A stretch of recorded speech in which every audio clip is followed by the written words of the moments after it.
اشرح لي صدري ويسر لي أمري واحلل عقدة من لساني يفقه قولي اللهم ثبتنا عند الموت بلا إله إلا الله اللهم اجعلنا من الذين آمنوا وعملوا الصالحات وتواصوا بالحق وتواصوا بالصبر آمين يا رب العالمين। রমজানের সময় ঘনিয়ে আসছে, আর এভাবে সময় ঘনিয়ে আসলে চারপাশ থেকে আমাদের স্মরণ করিয়ে দেয়া হয় যে কিভাবে এই মাসে বেশি বেশি ইবাদত করতে হবে, কিভাবে আল্লাহর নিকটবর্তী হতে হবে, কিভাবে কোরআনের সাথে নতুন করে সম্পর্ক করতে হবে, ইত্যাদি ইত্যাদি। আমি এখান থেকে কিছুটা পেছনে সরে এসে মৌলিক কিছু বিষয়ে আলোকপাত করতে চাই এবং ইনশাআল্লাহ আমরা সবাই এখান থেকে উপকার পাবো। আল্লাহর সাথে আমাদের সম্পর্কগুলোর অন্যতম একটি মৌলিক সম্পর্ক হলো তার নিকট দোয়া করা। তার সাহায্যের কাঙাল আমরা। আমাদের ধর্মীয় ক্ষেত্রে তার সাহায্য দরকার, হেদায়েত পাওয়ার ক্ষেত্রে তার সাহায্য দরকার, সত্য পথের উপর টিকে থাকার জন্য, অসৎ পথ থেকে দূরে থাকার জন্য, তার ক্ষমা পাওয়ার জন্য আমাদের তার সাহায্য দরকার, তার সহায়তা দরকার আধ্যাত্মিক ক্ষেত্রে আমাদের ঈমানের জন্য। এছাড়াও জীবন পরিচালনার সকল ক্ষেত্রে আমরা তার সাহায্যের মুখাপেক্ষী। আমাদের পারিবারিক বিষয়ে তার সাহায্য দরকার, অর্থনৈতিক ক্ষেত্রে তার সাহায্য প্রয়োজন আমাদের। আপনাদের মাঝে অনেকেই এমন আছেন যারা ভয়ঙ্কর অর্থনৈতিক সমস্যায় নিমজ্জিত। কেউ আপনার সমস্যার কথা বুঝে না, একমাত্র আল্লাহ এবং আপনি ছাড়া আর কেউ বুঝে না। আপনি আপনার সমস্যার কথা কাউকে বোঝাতে ব্যর্থ হয়েছেন, তারা বুঝে না।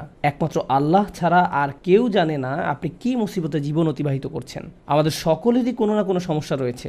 আল্লাহ নিজেই দুনিয়ার জীবনের এই বাস্তবতার কথা কোরআনে উল্লেখ করেছেন। তিনি বলেন, লাকাদ খলাকনাল ইনসানা ফি কাবাদ, নিশ্চয়ই আমি মানুষকে শ্রম নির্ভর রূপে সৃষ্টি করেছি। হয় আপনি মানসিকভাবে পরিশ্রান্ত, না হয় ইমোশনালি আপনি ক্লান্ত।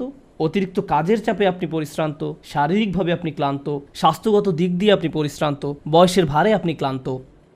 আপনার সমস্যা থেকে বের হয়ে আসার জন্য অনেক সমাধান খুঁজছেন, কিন্তু কিছুই কাজ করছে না। এভাবে আপনার সৃজনশীলতাও একসময় নষ্ট হয়ে যায়। আমরা সবসময় পরিশ্রান্ত জীবনযাপন করছি, আমরা প্রতিনিয়ত কোনো না কোনো সমস্যায় জর্জরিত। এই সমস্যাগুলো আমাদের চিন্তা শক্তির বেশিরভাগ অংশ দখল করে রাখে। অনেক সময় ইতিবাচক চিন্তা করার জন্য নিজের উপর জোর খাটাতে হয়, কারণ আপনি যদি জোর করে ইতিবাচক চিন্তা না করেন, তাহলে নেতিবাচক চিন্তাগুলো সবসময় এসে আপনার মাথায় জড়ো হয়ে থাকে। সব সমস্যা যেগুলো সমাধান দরকার, এগুলো নিয়েই আমরা সবসময় চিন্তামগ্ন থাকি। আল্লাহর সাথে আমাদের সম্পর্কগুলোর একটি হলো আমরা যেন আমাদের সমস্যাগুলো সমাধানের জন্য তার নিকট দোয়া করতে পারি। আমাদের যা যা দরকার আমরা যেন সেটা তার নিকট চাইতে পারি। তো আজ আমি যে বিষয়টি নিয়ে কথা বলতে চাই, এমন একটি সিক্রেট উপাদান যার মাধ্যমে আমরা আল্লাহর নিকট যা ইচ্ছা তাই চাওয়ার সামর্থ্য অর্জন করতে পারি। আমরা সবাই বিভিন্ন জিনিস আল্লাহর কাছে চাই, আর সেটা হতে পারে আল্লাহ এবং বান্দার মাঝে একান্ত গোপন কোনো ব্যাপার। আপনি যদি আসলেই আল্লাহর নিকট থেকে আপনার দোয়ার উত্তর আশা করেন, তাহলে কিছু শর্ত আগে পূরণ করতে হবে। আর তার মাঝে অন্যতম একটি গুরুত্বপূর্ণ ব্যাপার যা কোরআনের সর্বত্র বিশেষ জোর দেওয়া হয়েছে, তা হলো আমাকে এবং আপনাকে সবার আগে আল্লাহর নিকট নিঃশর্ত ক্ষমা চাইতে হবে। তার নিকট কোনো কিছু চাওয়ার পূর্বে আপনাকে ক্ষমা চাইতে হবে। আপনাকে ক্ষমা চাইতে হবে। আপনার যে প্রয়োজনগুলো আছে সেগুলো চাওয়ার পূর্বে আমাদেরকে আল্লাহর নিকট পরিপূর্ণ আন্তরিকতার সাথে ক্ষমা চাইতে হবে। এটা শোনার পর আপনি হয়তো জিজ্ঞেস করতে পারেন, ক্ষমা চাওয়ার জন্য কোন দোয়া পড়তে হবে, বা ক্ষমা চাওয়ার জন্য শ্রেষ্ঠ দোয়া কোনটি? মানুষ বিভিন্ন অকেশনে বিভিন্ন রকমের দোয়া পড়ে। যেমন কোনো সন্তান সম্ভব বা মা এসে জিজ্ঞেস করে, কিছুদিনের মধ্যে আমার বাচ্চা হবে, এখন আমার বাচ্চার জন্য কোন দোয়াটি আমি পড়তে পারি? অথবা কেউ একজন এসে বলতে পারে যে আমি চাকরির ইন্টারভিউ দিতে যাচ্ছি, কোন দোয়াটি আমি এখন পড়তে পারি? আমাকে বিশেষ বিশেষ সময় উপলক্ষে বিশেষ বিশেষ দোয়া প্রদান করুন। আমি আপনাদের বলছি, বিশেষ সময়ের ওই দোয়াগুলো অবশ্যই গুরুত্বপূর্ণ, কারণ সেগুলো পবিত্র এবং আল্লাহর কাছ থেকে অবতীর্ণ। কিন্তু সকল সমস্যার ক্ষেত্রে কমন দোয়া হলো, যে একটি দোয়া আপনার সকল সমস্যা দূর করবে, তা হলো সত্যিকার অর্থে আল্লাহর নিকট ক্ষমা প্রার্থনা করা। নূহ আলাইহিস সালাম তার জাতিকে আল্লাহর নিকট ডেকেছিলেন 900 বছরেরও বেশি সময় ধরে। তিনি তাদের নিকট অবিরাম দাওয়াত দিয়ে গেছেন।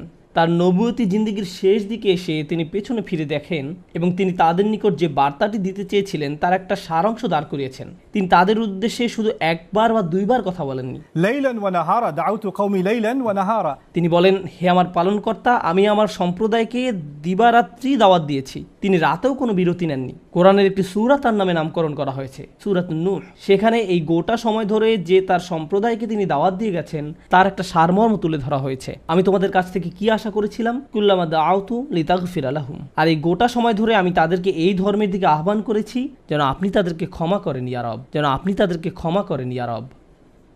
আমি ঠিক এই কথাগুলো তাদের বারবার বলেছি। ফাকুলতু ইস্তিগফারু রব্বাকুম, অতঃপর বলেছি তোমরা তোমাদের পালনকর্তার ক্ষমা প্রার্থনা করো। ইন্নাহু কানা গফফারা, নিশ্চয়ই আল্লাহ হলেন এমন সত্তা যিনি বারবার ক্ষমা করতে থাকেন। এরপর তিনি যা বলছেন তা খুবই অসাধারণ। আমি চাই আপনারা এই বিষয়টা উপলব্ধি করুন যে তিনি কোন ধরনের মানুষগুলোর উদ্দেশ্যে কথা বলছিলেন। তিনি ইতিহাসের অন্যতম খারাপ একটা সম্প্রদায়ের উদ্দেশ্যে কথা বলছিলেন। নূহ আলাইহিস সালামের সম্প্রদায়কে পৃথিবীর অন্যতম চরম অবাধ্য জাতিগুলোর একটি হিসাবে বর্ণনা করা হয়েছে। সূরাতুজ জারিয়াতে আল্লাহ বিভিন্ন জাতি সম্পর্কে বর্ণনা করেছেন যারা আল্লাহর বিরুদ্ধে, তাদের নিকট প্রেরিত রাসূলদের বিরুদ্ধে বিদ্রোহ ঘোষণা করেছিল, ফলে তাদের ধ্বংস করে দেয়া হয়েছিল। সূরা আন-নাজমে যখন নূহ আলাইহিস সালামের জাতির কথা আসলো, তিনি বললেন, ওয়া কওমু নূহিম মিন ক্বাবলু ইন্নাহুম কানু হুম আযলামু ওয়া আতগা। আর পূর্বে নূহের কওমকেও, নিশ্চয়ই তারা ছিল অতিশয় জালিম এবং চরম অবাধ্য। বিষয়টা যৌক্তিক মনে হয়। অন্য সকল নবীর মতো শুধু এক প্রজন্মের জন্য তাদের নবী ছিলেন না, প্রতি শতাব্দীতে ৩-৪ প্রজন্ম মানুষের জন্য শতাব্দীর পর শতাব্দী ধরে তাদের একজন নবী ছিল। প্রতি ২০ বছর পর পর নতুন নতুন প্রজন্মের আবির্ভাব ঘটে, আর নূহ আলাইহিস সালাম এটা দেখেছিলেন শতাব্দীর পর শতাব্দী ধরে। প্রতি ২০ বছর পর পর নতুন নতুন প্রজন্মের আবির্ভাব ঘটে, তিনি ৪০ থেকে ৫০ প্রজন্মের মানুষদের দেখেছিলেন, আর তারা সবাই তাকে প্রত্যাখ্যান করেছিল। আর তিনি সকল প্রজন্মকে একই দাওয়াত দিয়ে যাচ্ছিলেন। একটি উদ্দেশ্যকে সামনে রেখে আমি এই বিষয়টির উপর আলোকপাত করছি। তিনি চরম অবাধ্য এক জাতির উদ্দেশ্যে কথা বলছিলেন। তাদের নিকট তিনি কী প্রস্তাব তুলে ধরেন? তিনি বলেন, ইস্তিগফারু রাব্বাকুম, তোমাদের রবের ক্ষমা প্রার্থনা করো, ইন্নাহু কানা গফফারা। তোমরা বারবার আল্লাহর অবাধ্যতা করছিলে, তিনি বারবার ক্ষমা করতে থাকেন। তোমরা বারবার আল্লাহর অবাধ্যতা করছিলে, আল্লাহ বারবার ক্ষমা করতে থাকেন। কিন্তু তার প্রস্তাব এখানেই থেমে থাকেনি। তিনি বলেন, ইউরসিলুস সামা আলাইকুম মিদরারা। এখানে ইউরসিলু হলো জওয়াবে আমর। এর মানে হলো, যদি তোমরা তার নিকট ক্ষমা প্রার্থনা করো, তাহলে আল্লাহ তোমাদের জন্য আসমানের দরজা খুলে দিবেন, আর এটা তোমাদের উপর অজস্র ধারায় করুণা বর্ষণ করবে। এর দ্বারা বৃষ্টিও বোঝানো হতে পারে, কিন্তু পরিহাসের বিষয় হলো এখানে বৃষ্টি দ্বারা বন্যা ইঙ্গিত করা হয়নি, যদিও সব শেষে বন্যা কবলিত হয়েছিল নূহ আলাইহিস সালামের জাতি। এই আয়াতে আল্লাহ ভিন্ন ধরনের বৃষ্টির কথা বলেছেন। যদি তারা ক্ষমা প্রার্থনা করত, যে বৃষ্টি তাদের ধ্বংস করে দিয়েছিল সেই বৃষ্টি হতে পারত তাদের জন্য জীবন আহরণকারী। তারা বৃষ্টির জন্য প্রার্থনা করেনি, আর আল্লাহ তাদের বলছেন ক্ষমা প্রার্থনা করত যদি তারা, তোমরা যদি ক্ষমা প্রার্থনা করো, আকাশের দরজা তোমাদের জন্য খুলে দেওয়া হবে, আর তা বৃষ্টি বর্ষণ করতে থাকবে। আল্লাহ বলেননি যে পানি বর্ষিত হবে, তিনি বলছেন আকাশ বর্ষণ করবে, কারণ আকাশ শুধু বৃষ্টি নয়, আরও রহমত বর্ষণ করতে পারে। আকাশ থেকে ক্ষমা আসে, আকাশ থেকে প্রশান্তি আসে, বিশ্বাস আসে, রিজিক আসে, সমস্যার সমাধান আসে আসমান থেকে। তিনি তোমাদের জন্য আকাশ খুলে দিবেন, আর আকাশের সকল সম্পদ তোমাদের উপর অঝোর ধারায় বর্ষিত হতে থাকবে। আর তোমরা এতদিন রহমতের ভাগিদার হতে পারছিলে না, কারণ তোমরা ক্ষমা প্রার্থনা করনি। তাই এখন ক্ষমা চাইলে এটা খুলে যাবে। একটা একটা করে আপনার সমস্যাগুলোর কথা আল্লাহকে বলেন। আপনার এমনও সমস্যা থাকতে পারে যেটার কথা আপনি নিজেও জানেন না, কিন্তু আল্লাহ জানেন। আমি আর আপনি যদি সত্যিকার অর্থে আল্লাহর নিকট ক্ষমা চাইতে পারি, তাহলে ওই অজানা সমস্যাগুলো স্বর্গীয় হস্তক্ষেপে সমাধান হয়ে যাবে। ইউরসিলুস সামা আলাইকুম মিদরারা। আল্লাহ সুবহানাহু ওয়া তাআলা এখানেই থেমে যাননি। আপনি কার জন্য ক্ষমা চাচ্ছেন? আপনার নিজের জন্য। ইস্তাগফিরু রাব্বাকুম, তোমরা নিজেদের জন্য ক্ষমা প্রার্থনা করো। আল্লাহ বলেন, ওয়ায়ুমদিদকুম বিআমওয়ালিন ওয়া বানিনা, তোমাদের ধন সম্পদ, তোমাদের সন্তান সন্ততি বাড়িয়ে দেওয়া হবে। তিনি ধন সম্পদ এবং সন্তান সন্ততি দিয়ে তোমাদের ঐতিহ্যকে সমৃদ্ধ করে দিবেন। এমন সম্পদ নয় যা আপনাকে আল্লাহর কাছ থেকে দূরে সরিয়ে দিবে, কারণ এই টাকা দেওয়ার কথা এসেছে আপনার ক্ষমা চাওয়ার প্রেক্ষাপটে। তিনি আপনাকে ভালো অর্থ দিবেন, যা আপনার জন্য দুনিয়াতে এবং পরকালে কল্যাণ নিয়ে আসবে। তিনি আপনাদের ভালো সন্তান দান করবেন, যারা আপনার জীবিত থাকা অবস্থায় ভালো কাজ করবে, তারা আপনাদের সম্মান করবে, ভালোবাসা দেখাবে, আনুগত্য করবে, আপনি তাদের দেখে গর্বিত হবেন। এমনকি আপনি এই দুনিয়া ছেড়ে চলে গেলেও তারা ভালো কাজ করতে থাকবে, যা সাদাকায়ে জারিয়া হিসাবে আপনার আমলনামায় এসে যোগ হবে। আল্লাহ আপনাকে এই সব কিছু দান করবেন। প্রসঙ্গত এই দুই শব্দ, অর্থ এবং সন্তান সন্ততি, ইন্নাহুম আসাউনি ওয়াত্তাবাউ মান লাম ইয়াজিদহু মালুহু ওয়া ওয়ালাদুহু ইল্লা খাসারা। আমার সম্প্রদায় আমাকে অমান্য করেছে আর অনুসরণ করেছে এমন লোককে যার অর্থ ও সন্তান সন্ততি কেবল তার ক্ষতি বৃদ্ধি করেছে। কিন্তু আপনার ক্ষমা চাওয়ার পরে আল্লাহর পক্ষ থেকে যে ধন সম্পদ এবং সন্তান সন্ততি আসে, তা আপনার জন্য শুধু কল্যাণই নিয়ে আসে। একই ধন সম্পদ এবং সন্তান সন্ততি, পার্থক্য হলো এখন তাদের উপর আল্লাহর ক্ষমা ও রহমত রয়েছে। বিষয়টা এমন যেন তারা দূষিত হয়ে গিয়েছে, যতক্ষণ না আল্লাহ তার ক্ষমার মাধ্যমে তাদের পরিশুদ্ধ করেন। আল্লাহর নিকট ক্ষমা প্রার্থনা করলে কত শত পথ আপনার জন্য খুলে যাবে। আসমানের দরজা আপনার জন্য এমনভাবে খুলে যাবে যে আপনি কল্পনাও করতে পারবেন না। আপনি সব কিছু আরো ভালোভাবে বুঝতে পারবেন। আপনার ব্যক্তিগত সমস্যাগুলো দূর হতে শুরু করবে। উদাহরণস্বরূপ রাগের কথা ধরা যাক। রাগ হওয়া থেকে মুক্তি পাওয়া আসলেই অনেক কঠিন। বহু মানুষ খুবই সমস্যাপূর্ণ জীবনযাপন করে, খুব অল্পতেই রেগে যান, কিছু একটা তাদের সামান্যতেই ক্রোধান্বিত করে, আর তারা এর সাথে লড়াই করতে পারেন না। তারা তাদের এই সমস্যাটা বুঝতে পারেন, কিন্তু নিজের কাছে অসহায় হয়ে পড়েন এবং মনে মনে ভাবেন, না, আমার পক্ষে এই রাগ হওয়া থেকে মুক্তি পাওয়া সম্ভব না। হুদায়বিয়ার সন্ধির সময় সাহাবীরা খুবই রাগান্বিত হয়ে পড়েছিলেন। তাদের রাগ দূর করা সম্পর্কে আল্লাহ কি বলছেন? তিনি বলছেন, ওয়া আনজালাস সাকিনাতা ফি কুলুবিল মুমিনিন, তিনি আকাশ থেকে বিশ্বাসীদের অন্তরে প্রশান্তি নাজিল করলেন। প্রশান্তি আমাদের নিজেদের কাছ থেকে আসে না, আমরা নিজেদের প্রশান্ত করতে পারি না। মুসা আলাইসাল্লামের মা ভয়ে টেনশনে প্রায় মারা যাচ্ছিলেন, যখন তার ছোট শিশু একটা বক্সে বন্দি করে পানিতে ভাসিয়ে দিলেন। লাউলা আর রাবাতনা আলা কলবিহা, যদি আমি তার হৃদয়কে দৃঢ় করে না দিতাম। তার নিজের পক্ষে সে অন্তরকে দৃঢ় করা সম্ভব ছিল না, ঐশ্বরিক হস্তক্ষেপ বলে এটা ব্যাপার আছে। আল্লাহ তার অন্তরকে দৃঢ় করেছিলেন, যা আমাদেরকে আমাদের ব্যক্তিগত দুর্বলতা এবং প্রবণতা থেকে সুস্থ হতে সাহায্য করে। কিছু কিছু মানুষ অশ্লীলতার প্রতি খুবই আকৃষ্ট হয়ে পড়ে, কেউ কেউ ক্রোধ নিয়ন্ত্রণ করতে পারে না, আবার কেউ কেউ মারাত্মক লোভী, সবসময় শুধু টাকা পয়সা নিয়ে চিন্তামগ্ন থাকে। তারা এইসব থেকে বের হয়ে আসতে চায়, কিন্তু নিজেদের সাথে যুদ্ধ করে পারে না। এই সব সমস্যার সমাধান আসে আল্লাহর পক্ষ থেকে। আপনার একান্ত ব্যক্তিগত গভীর সমস্যার সমাধান আসে আসমান থেকে। বৃষ্টি যেমন পৃথিবীকে পরিষ্কার করে দেয়, তেমনি আসমান থেকে আল্লাহর রহমত এসে আপনার সমস্যাগুলোকেও ধুয়ে মুছে পরিষ্কার করে দেয়। ওয়ায়াজআল লাকুম জান্নাতিন ওয়ায়াজআল লাকুম আনহারা, তোমাদের জন্য উদ্যান স্থাপন করবেন, তোমাদের জন্য নদী নালা প্রবাহিত করবেন। অর্থাৎ আল্লাহ বলছেন, যদি শুধু ক্ষমা চাও সবই দিব। আমি আপনি মনে করি যে যদি আমরা আল্লাহর কাছে ক্ষমা চাই তাহলে শুধু ক্ষমা পাবো, কিন্তু আল্লাহ বলছেন, যদি ক্ষমা চাও তাহলে এমন কিছু নেই যা আমি তোমাদের দিব না। বিষয়টা এমন যে আপনি ইচ্ছা করলে এক এক করে বিভিন্ন জিনিস চাইতে পারেন, অথবা শুধু ক্ষমা চান তাহলে সবই পাবেন। কি আর বাকি থাকে? অর্থ, সন্তান সন্ততি, আপনার সকল সমস্যার সমাধানে আকাশ খুলে যাবে, বাগান, নদী, সব কিছু আপনার জন্য প্রস্তুত। মানুষ সাধারণত মনে করে যে যদি তার আল্লাহর ক্ষমা চায় তাহলে এটা শুধু তাদেরকে পরকালে সাহায্য করবে, কিন্তু এই আয়াতগুলো আমাদের বলছে না। এই আয়াতগুলো আমাদেরকে বলছে যে না, আল্লাহ শুধু আমাদেরকে পরকালেই সাহায্য করবেন তা নয়, তিনি আমাদেরকে এই দুনিয়াতেও সাহায্য করবেন। একবার হজের কথা চিন্তা করুন।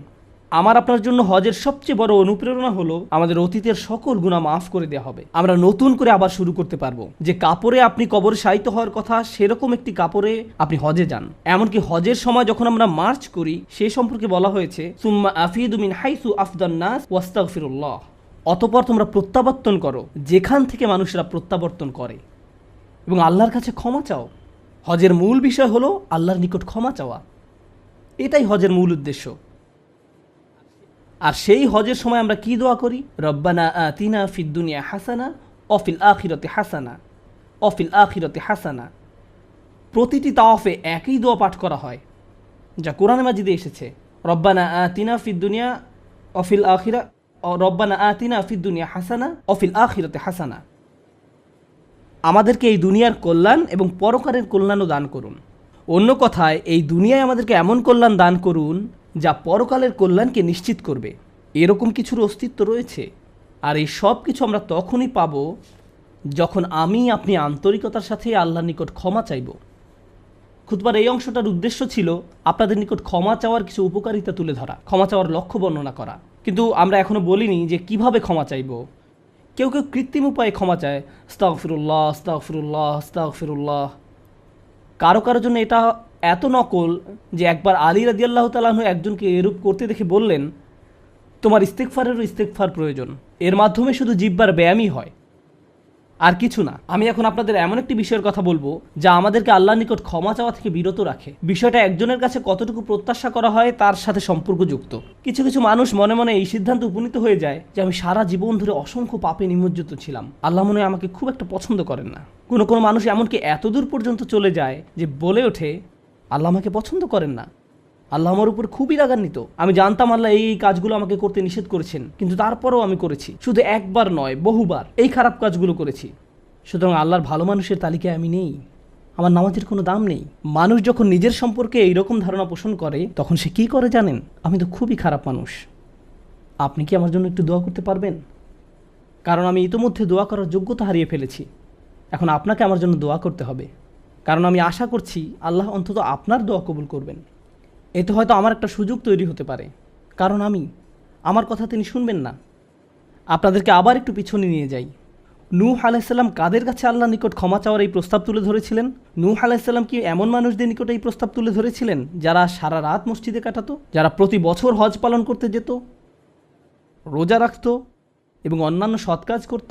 না, নূহ আলাইসাল্লাম ক্ষমা পাওয়ার এই প্রস্তাব তুলে ধরেন ইতিহাসের অন্যতম একটি বিদ্রোহী সম্প্রদায়ের প্রতি, যারা প্রজন্মের পর প্রজন্ম ধরে বিদ্রোহী ছিল। তিনি তাদের বলেন, তোমরা যদি শুধু ক্ষমা চাও, আল্লাহ শুধু তোমাদের ক্ষমা করবেন তাই নয়, বরং তিনি তোমাদের জন্য আকাশের ধনভাণ্ডার খুলে দেবেন। নিজের সম্পর্কে এমন বলবেন না যে আমি অনেক দূরে হারিয়ে গেছি, যদি কিছু হয় তা হবে আমার মায়ের দোয়াতে বা অন্য কারো দোয়াতে। আপনার মনের এমন অবস্থার সুযোগ গ্রহণ করে শয়তান, মানুষের মনের হতাশাজনক পরিস্থিতির সুযোগ গ্রহণ করে শয়তান, আর এর মাধ্যমে তাকে শিরকে নিমজ্জিত করে। এই হতাশা শিরকের একটি দরজা। কেন জানেন? তখন মিথ্যা ধর্ম আসে এবং আপনাকে বলে আপনি তো অনেক বড় পাপী, আপনার পক্ষে ক্ষমা পাওয়া সম্ভব নয়। যিশুকে বলুন আপনাকে ক্ষমা করে দিতে। আপনি যিশুর সাথে ভালো সম্পর্ক করুন, তিনি আল্লাহর সাথে আপনার সম্পর্ক ভালো করে দিবেন। আল্লাহ এবং আপনার মাঝখানে যিশু এসে দাঁড়াবে, অথবা তারা অন্য কাউকে মাঝখানে দাঁড় করাবে, বলবে অমুক পীর, তার কবরের কাছে গিয়ে কিছু চকলেট রাখো। তাহলে তিনি আল্লাহকে বলবেন আপনার সমস্যার সমাধান করে দিতে। আপনি এখন আল্লাহর সাথে কথা বলতে পারবেন না, কিন্তু ওই পীর তিনি আল্লাহর প্রিয় বান্দা, তাই আপনি তার মাধ্যমে আল্লাহর কাছে আপনার দরখাস্ত পেশ করুন। এভাবে শিরকের দরজা খুলে যায়। অন্য কথায়, আল্লাহর সাথে আমাদের সরাসরি যোগাযোগের মূল বিষয়টি, তাওহীদের মানেই হলো সরাসরি যোগাযোগ। লা ইলাহা ইল্লাল্লাহ একই কথা বলে, আর এই সব কিছুর মূল কথা হলো আপনার যা প্রয়োজন তা সরাসরি আল্লাহর নিকট প্রার্থনা করুন। যে বিষয়টি আমাদের সকল প্রয়োজন পূরণ করবে তা হলো আল্লাহর নিকট ক্ষমা প্রার্থনা করা। এখন এই ক্ষমা চাওয়াটা দুইভাবে হয়ে থাকে, জিহ্বার মাধ্যমে ক্ষমা চাওয়া এবং অন্তরের মাধ্যমে ক্ষমা চাওয়া। মানুষ সাধারণত নিজের পক্ষে যুক্তি দিয়ে থাকে। আমি যদি কোনো কারণে আপনার সমালোচনা করি, যেমন ধরুন কাউকে বললাম, এই যে আমি আপনাকে অমুক অমুক কথা বলতে শুনেছি, সে তাৎক্ষণিক হয়তো বলে উঠবে, এক্সকিউজ মি, আমি এমনটা বোঝাতে চাইনি, আপনি তো পুরো ঘটনাটা জানেনই না। আপনি সাথে সাথে নিজের পক্ষে যুক্তি দিতে শুরু করেন, আত্মরক্ষামূলক হয়ে ওঠেন। বালিল ইনসানু আলা নাফসিহি বাসীরা ওয়ালাউ আলকা মাআযিরা। মানুষ নিজের সম্পর্কে সুধারণা পোষণ করে, তারা প্রচুর অজুহাত দেখায়। আপনি যদি আসলেই আল্লাহর ক্ষমা চান, আপনাকে নিরিবিলি একটা সময় খুঁজে পেতে হবে। যদি আরবিতে দোয়া করতে না পারেন, কোনো সমস্যা নেই, আপনি শুধু পাঞ্জাবি, বাংলা, বাহাসা বা উর্দু জানেন, কোনো ব্যাপার না। আপনি আপনার নিজস্ব ভাষাতেই আল্লাহর সাথে কথা বলুন, আন্তরিকতার সাথে আপনার অপরাধগুলো স্বীকার করুন, কোনো অজুহাত দেখাবেন না।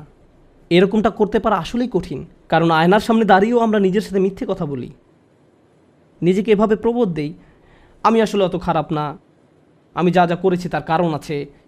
যখন আপনি আল্লাহর সামনে দাঁড়াবেন, নিজের কাজের বৈধতা দেওয়ার কথা ভুলে যান। আল্লাহ জানেন আপনি কী অবস্থার মধ্যে দিয়ে যাচ্ছেন, তিনি জানেন এটা কঠিন সময় ছিল, তিনি জানেন অমুক অমুক বিষয় আপনাকে সম্পূর্ণ গ্রাস করে ফেলেছিল। ইয়া রব, আমি অনেক চাপের মধ্যে ছিলাম তাই মদ খেয়েছি। তিনি আপনার সবগুলো অজুহাত সম্পর্কে আপনার চেয়ে ভালোভাবে জানেন। আপনাকে অকপটে তার নিকট আসতে হবে, ফিল্টার ছাড়া, কোনো দ্বিধাদ্বন্দ্ব ছাড়া, নির্দ্বিধায়, কোনো রকমের বিব্রত বোধ করা ছাড়া। অনেক সময় আমরা নিজেদের পাপ স্বীকার করতে বিব্রত বোধ করি, একরাশ লজ্জা এসে আমাদের জড়িয়ে ধরে। কিন্তু যতক্ষণ না আপনি আল্লাহর নিকট অকপটে সকল পাপ স্বীকার করে নিচ্ছেন, আর এভাবে যখন নিজের উপর যে অন্যায়গুলো এতদিন ধরে করে এসছেন তা আপনি মুখ দিয়ে উচ্চারণ করতে শুরু করবেন, আমার বিশ্বাস করতে কষ্ট হয় যে সে সময় আপনার চোখ দিয়ে কোনো অশ্রু নির্গত হবে না। একজন মানুষের পক্ষে এটা অসম্ভব যে সে আল্লাহর সামনে এভাবে নিজেকে খোলাখুলি উপস্থাপন করবে আর তার চোখ দিয়ে কোনো অশ্রু বের হবে না, কারণ এটা দুর্বলতা প্রকাশের সময়। দুনিয়ার সামনে আমরা সাধারণত নিজেকে শক্তিশালী, আত্মবিশ্বাসী এবং দিব্যি সুস্থ হিসাবে উপস্থাপন করি। সবাই আমাদের দেখে মনে করে সবকিছু ঠিক আছে, কিন্তু ভেতরে ভেতরে যে আমি বহু সমস্যায় জর্জরিত তা একমাত্র আল্লাহ জানেন। আপনাকে সকল জড়তা কেটে তার নিকট সম্পূর্ণ খোলাখুলিভাবে নিজেকে উপস্থাপন করতে হবে, আর কেবল তখনই আপনি আল্লাহর নিকট ক্ষমা চাওয়ার অবস্থানে যেতে পারবেন। তারপর সিজদায় গিয়ে কাঁদতে থাকুন। তখন এটা শুধুমাত্র আস্তাগফিরুল্লাহ আস্তাগফিরুল্লাহ বলার মতো হবে না, এটা হয়ে উঠবে আল্লাহর সাথে একটি সত্যিকারের কথোপকথন, আল্লাহর নিকট সত্যিকার অর্থে পাপ স্বীকার। এটা খুবই শক্তিশালী একটা অনুশীলন, চেষ্টা করে দেখুন। আপনাকে একটা নিরিবিলি সময় খুঁজে পেতে হবে। নিশ্চিত করুন যে কেউ আপনার কথা শুনছে না। আপনার স্ত্রী বিছানায় শুয়ে আছে, এমত অবস্থায় মাঝরাতে ঘুম থেকে উঠে এভাবে দোয়া করতে পারবেন না, ইয়া আল্লাহ আমাকে ক্ষমা করে দিন, কারণ আপনার স্ত্রী তো আপনার দোয়া শুনতে পাচ্ছে। এভাবে করাটা নিষিদ্ধ নয়, কিন্তু একা একা দোয়া করা আপনার জন্য ভালো হবে। মোট কথা, নির্জন কোনো জায়গা খুঁজে বের করুন যেখানে আপনি একান্তে আল্লাহর সাথে কথা বলতে পারবেন। যদি আপনি এক গাদা আরবি দোয়া মুখস্থ করেন যার অর্থও আপনি জানেন না, আর বিড়বিড় করে সেগুলো উচ্চারণ করতে থাকেন, রব্বানা আতিনা ফিদ দুনিয়া হাসানাতাও ওয়া ফিল আখিরাতি হাসানাতাও। সে দোয়াগুলো অবশ্যই উত্তম এবং শক্তিশালী, কিন্তু আপনার অন্তরের সাথে যদি সেগুলোর কোনো যোগাযোগ না থাকে, শুধু জিহ্বা দিয়ে উচ্চারণ করছেন, তাহলে আপনি আসলে ক্ষমা প্রার্থনা করছেন না। আল্লাহ আপনাকে এই জিকিরের পুরস্কার দান করুন, কিন্তু এর নাম আসলে ইস্তিগফার বা ক্ষমা প্রার্থনা নয়। ইস্তিগফার অন্য কিছু। যখন আপনার চক্ষু খুলে অশ্রু নির্গত হতে শুরু করে, তখন আকাশের দরজা খুলে যায়, তখনই সেটা খুলবে। এই দুইটার মাঝে একটা কানেকশন আছে।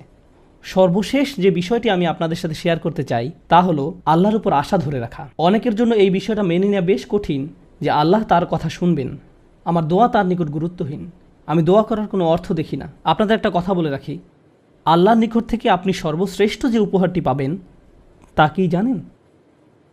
ক্ষমা। এটাই সর্বশ্রেষ্ঠ উপহার। আপনি এটার মূল্য উপলব্ধি করুন আর নাই করুন, আর যা কিছু আল্লাহ আপনাকে দিবেন বলেছেন এর সবই অতিরিক্ত। আপনাদেরকে একটা উদাহরণ দিই। আমার অনেকগুলো সন্তান আছে। ধরুন আমার এক সন্তানের উপর আমি খুবই অসন্তুষ্ট। সে কোনো একটা অন্যায় করেছে, আমি খুবই রাগান্বিত হয়ে আছি, আমার বিশ্বাস করতে কষ্ট হয় যে তুমি এটা করেছো। এভাবে আমি তাকে কিছুটা বকাঝকা করলাম, তোমার এটা বলা উচিত হয়নি, তোমার এটা করা উচিত হয়নি।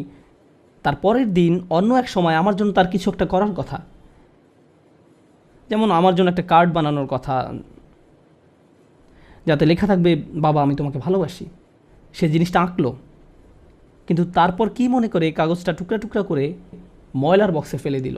এটা দেখে তার অন্য ভাই বলল, তুমি এটা ফেলে দিলে কেন? জবাবে সে বলল, বাবা আমার উপর খুবই রাগান্বিত, তিনি এটার প্রতি কোনো গুরুত্ব দিবেন বলে মনে হয় না।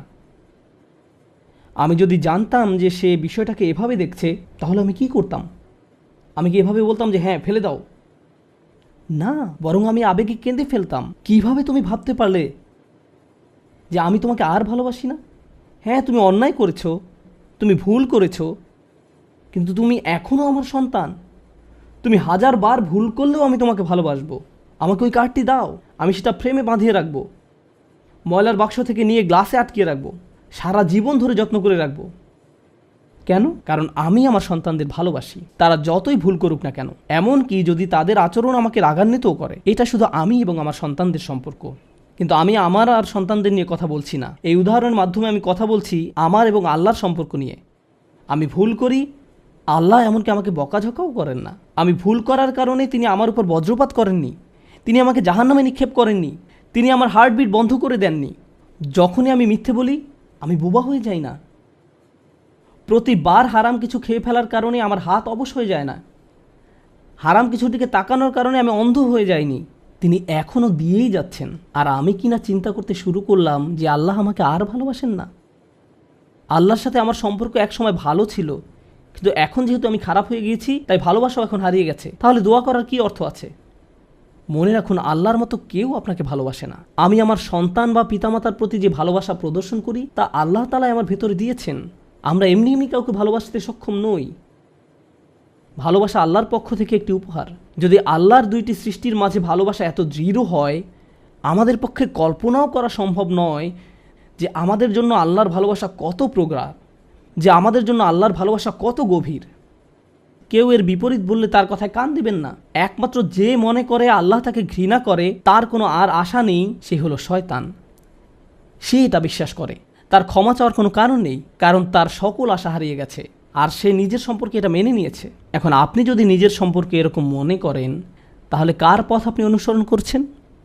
একবার চিন্তা করে দেখুন।